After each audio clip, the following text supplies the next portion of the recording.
Jeste li znali, cure, da rijeka ima najčišću vodu za piće u ovom kraju? Ima specifičan okus i poznata je kao riječka voda. Rekao je moj otac dok je mene i sestru vozio u grad na kolače i vodu. Polovicu svog života provela sam na Krku, otoku, u blizini rijeke.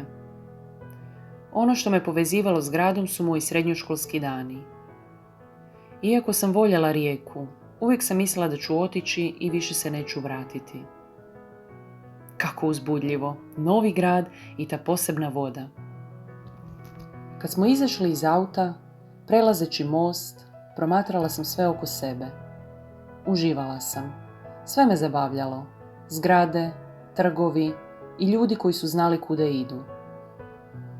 Ušli smo u malu slastičarnicu, širio se miris kave, pomiješan sa slatkim mirisom kolača.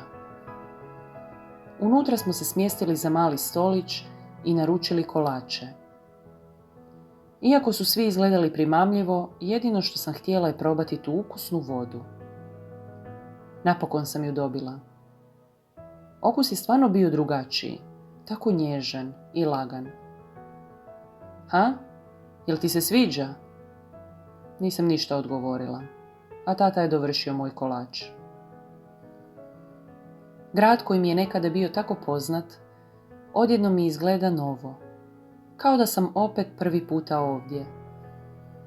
Dok sam sjedila na terasi slastičarnice i pijuckala vodu, sjetila sam se tog detalja iz djetinjstva. Prolazeći kroz sjećanja, odjednom sam dobila onaj poznati osjećaj grada, hladnoću koju sam navikla zvati toplinom. Pokušat ću ostati ovaj puta.